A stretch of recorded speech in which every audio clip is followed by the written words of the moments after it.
please. Thank you very much for this very informative lecture and video. My question is this. I know that you're a native of Aintab, but what exactly prompted or motivated you to study this topic?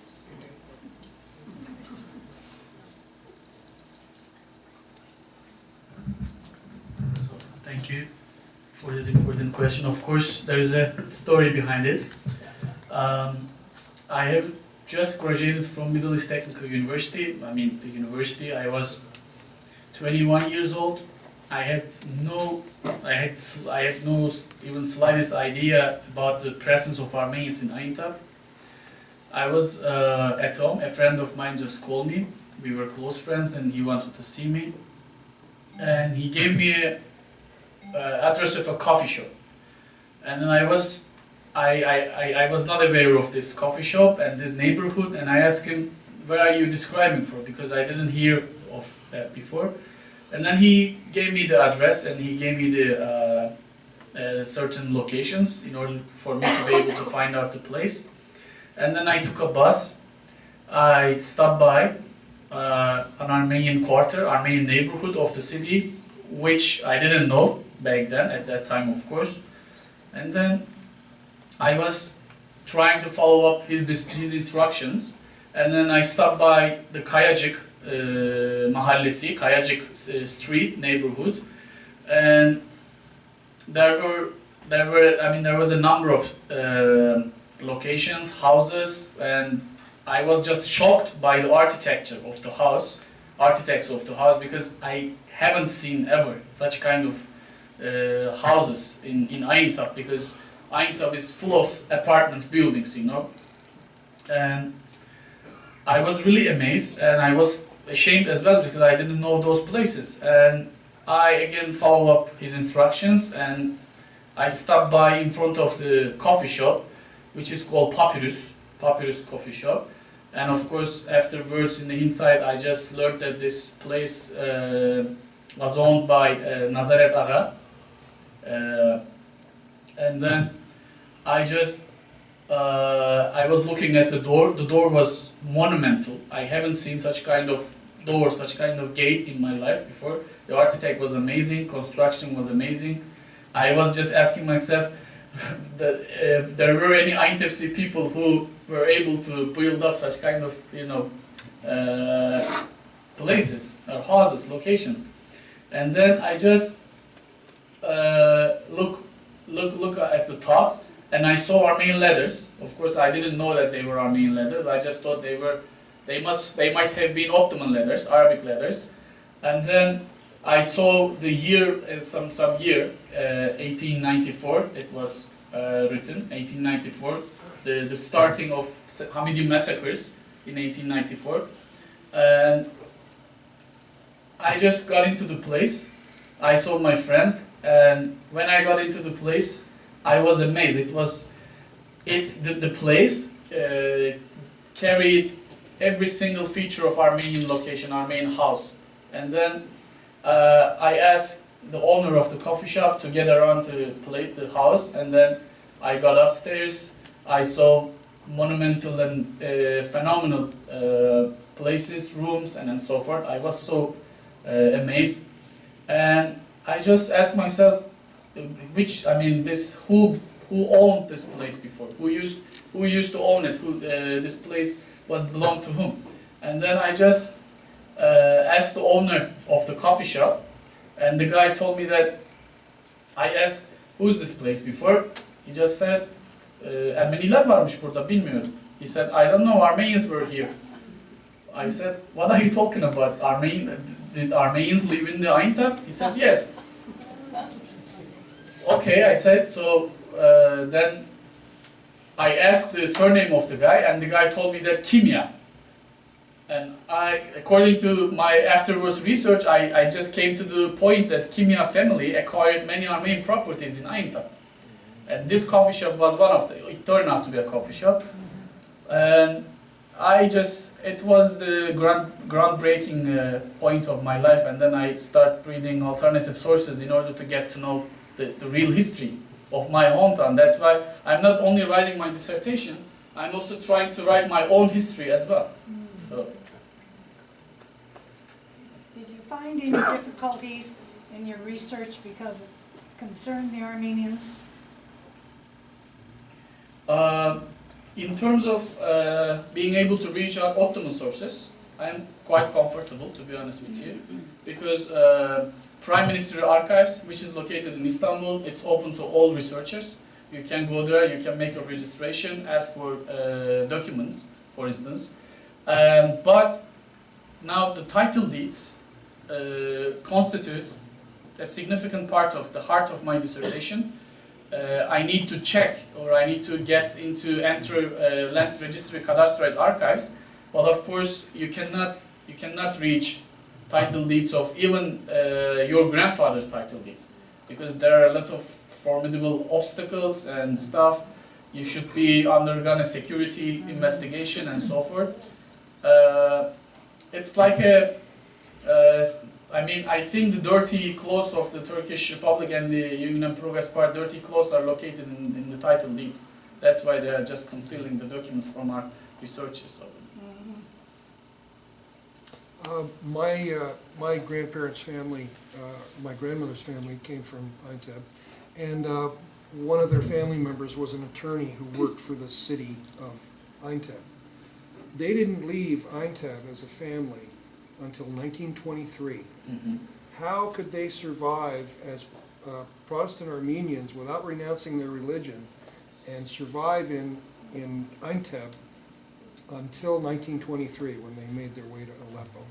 What can you give me an example of some of the ways? Like, did the person who, my fantasy is that whoever was the patriarch of the family who was working for the Turkish government said, "Look, let me stay here. Don't bother my family. Don't kill us, and I'll turn the deed of the property over to whomever, Tom, Dick, and Harry." That's my fantasy of what happened. That might be. Is that something that took I should place? say that according to 1927 population census statistics, it was the first population census which made by the Turkish Republic, and in Aintab, 45 Armenians were still living in Aintab in 1927. Wow. Yeah, and many of them were Protestants and Catholics. So the members of Gregorian Church, was minority. So people could have been making making deals. They might have concealed their own identity. They might have converted to Islam, in their public life, but in private life. Yeah, but this guy was an attorney working for the city, Exactly. and he was a very Maybe he was a Protestant. I mean, standing on a street corner with my grandmother, preaching the gospel with the Bible. I mean, it was. I know that for a fact. there were some Armenians who were working for the government, or who were having official let's say positions or jobs. They were to a certain extent spared. Okay. Yeah. Thank you. You showed in the family pictures the Cebejian family, and that's my family. And I appreciate the work you're doing very much. It's an eye-opener for me. Cebejian House is next to the Karamanokyan House, which is the ethnographic museum. Yes. And for me, the confiscation of Armenian property has many layers, and it's still going on. Because just recently, our house was turned into a children's museum, a modern children's museum. I have been there twice. I haven't been able to enter into the house, and we were hoping that one day it would become a bed and breakfast place, so we would go and sleep in our grandparents' rooms. But it's a children's museum now. And my grandfather, Hovannes Cebejian, was one of the founders of the pistachio industry in Aintab. And when you go out of Aintab, you see endless orchards of pistachio, as if they're stretching out to the horizon. And I was wondering how were those orchards confiscated? Because many of those orchards belong to the Armenians. And pistachio is one of the biggest businesses for Turkey now, after US. Would you have an answer for Yes, me? yes. Let me answer first and then. There were abandoned properties laws, so-called abandoned properties laws, promulgated during the CUP period and the Republican period. I think this pistachio, all these lands in Kızılhisar area, Oral area, they were all confiscated by the state authorities and the local authorities first, who were members of abandoned properties commissions, envale metruke komisyonları, let us say, and then they were first confiscated and then start distributing to people, certain people, mostly Muslim refugees coming from a Caucasian and Albanian region, in the Bosnian region especially. I'm talking about the Aintab. But of course, these properties were already owned by the already rich people, already rich local populace in Aintab. The poor people did not get anything, even though they supported deportation or massacre decisions. Again, the rich families in Aintab, they acquired their properties. And a number of properties also were bestowed by Mustafa Kemal to certain families in Aintab, by the way, after 1923. Thank you. Maybe there are some Turks that they discovered that they have some Armenian roots. Is there a chance that you might also have some Armenian roots? My grandfather's side, my father's side, my grandfather came from Aleppo to Aintab, and my father is not interested in this stuff, but my grandfather used to speak Arabic very well. My grandmother too, and they used to live in Aleppo, and then they ended up in Aintab for different reasons, and so they made a life in Aleppo. Maybe, I don't know. I need to just search on it. But they were first. They were not Sunni Muslims. They were Arab Turkmens. Okay. When they ended up in Aintab, they were assimilated to Sunni Orthodox Islam. Actually, my mother's side is Kurdish. I am sure about it. But for my father's side, I am not certain. Please.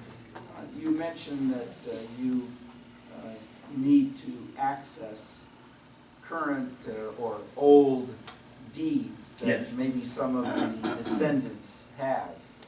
There are probably a number of us in this room, including my brother and myself, who do have some old original deeds.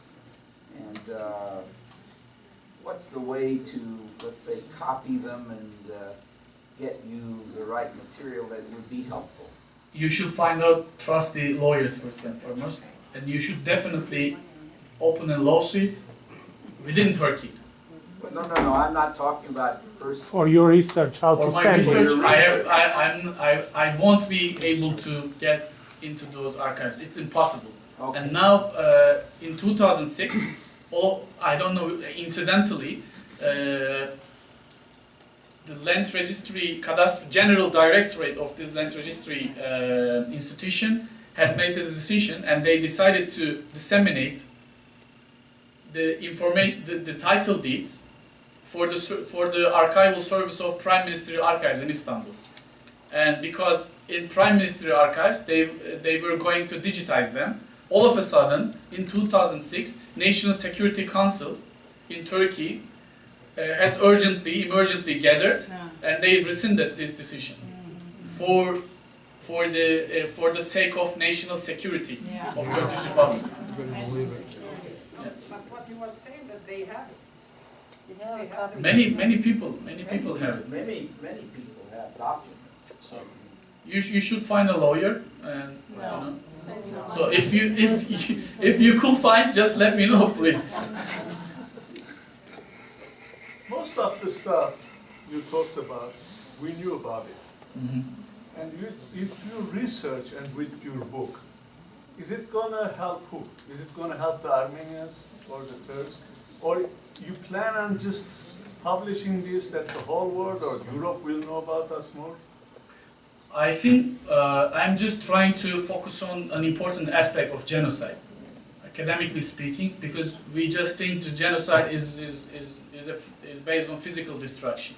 Okay, this is a fact, but genocide has other components as well. Destruction and the confiscation of the property of a victim group is an important aspect, is a significant aspect, because if you get the money or the property from the victims, how can they survive? Many of the Armenian deportees were not able to survive throughout the deportation waves just because of the fact that they didn't have even any money to bribe the zabits, the gendarmeries. So, the perpetrator groups opt for such kind of strategy and way to decimate and to obliterate a victim group through destruction of their properties or confiscation. It's an important, crucially important aspect of genocide, and I just want to shed light on this aspect of genocide, and of course I want Turkish people to face with their history. I'm not working for the Armenian people actually, I'm just working for my own people to reckon their own historical wrongdoings. So that's the thing that the Turkish officers or Turkish states do not figure out. You know, just I want to see a democratic Turkey. I want to articulate and express my own ideas, feelings, and etc. 2 more questions. The elite group in Aintab Yes. was involved in taking over the properties Yes. and all this thing. I'm sure they have survivors today who are living in Aintab, the Yes. families. Are they known who they are? The Yes, families? they know pretty well, and I went to school with the grandsons and daughters of those families. I can mention some families: Konukoğlu, Göğüş, Barlas, Kepkepzade, and Kimya, Dai. These were all families. Those families got involved in the Turkish forces against French regiments during the war between 1919 and 1921. For instance, when the British forces occupied the city in December 1918, there was no protest against British forces. And when the French forces occupied the city in October 1919, and then local elites, provincial elites, who did not want to support Kemalist forces, you know, they all of a sudden, they financially decided to support Kemalist forces, because within the French regiments, they were full of Armenian soldiers, and Armenians were coming back to Aintab, and they were afraid of the fact that those people were going to claim their properties back. And then they decided to support Kemalist forces financially, because those people were already rich people. But they were not, they did not trust Kemalist forces in Ankara first and foremost. But when the French forces occupied the city, they changed their mind all of a sudden. Well, today, these people, do they know what happened? Do they know the history of Aintab? They do know. They do know. They do know. Because they wrote the history of Aintab. This local literati. Their children were also educated well, and they wrote a number of books regarding the history of Aintab, and Armenians were always stigmatized and, you know, described as treachery forces and stuff like that. Those families also created a certain kind of Aintabsi image, Aintabsi identity. In this identity, there was no Armenian. One more question.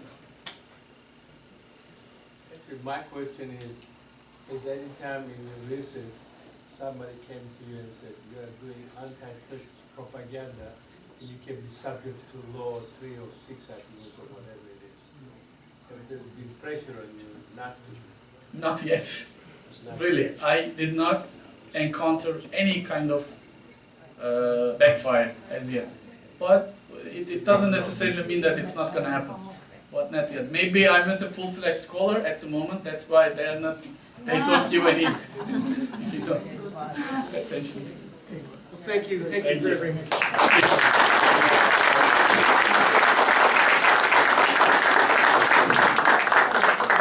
can have refreshments in 1 minute. One gentleman would like to make a personal comment being an autopsy.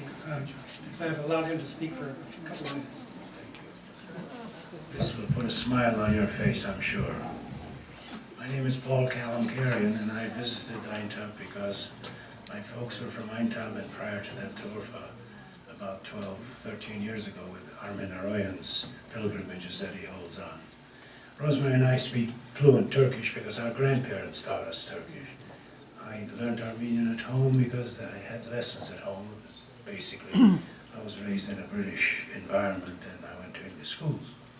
So we went to Aintab and with our men and had just a remarkable, remarkable visit. That movie, I have to get a copy of that. It adds a lot more to the things I have. So we arrived at this hotel, and knowing Turkish and being very comfortable there, most of the other people, the other 18 people on the bus, only know Armenian or English only.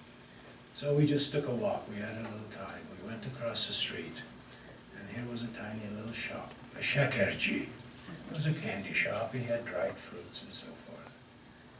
And we walked in, and he sort of looks at us, and he says, "Nereden geldiniz?" And of course, he didn't know we knew Turkish. So I said, "Oh, Amerika'dan geldik." He sort of was surprised. He stopped a second. He says, "Nasıl Türkçe biliyorsunuz? How do you know Turkish?" We said, "Well, dedemden öğrendiniz. We learned it from our grandparents because that's all they knew how to speak." He says, "Hoş geldiniz." I said, "Thank you, çok.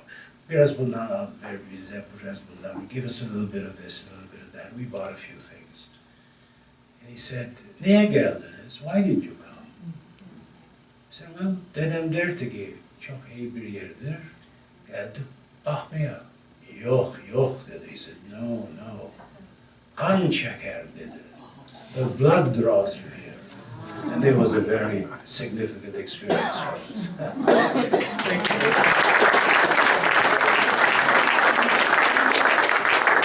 That concludes our program. You're welcome to stay and talk to our speaker, and there's refreshments and Maggie is prepared and the others will be. So thank you all for coming today and welcome to the IROS Museum.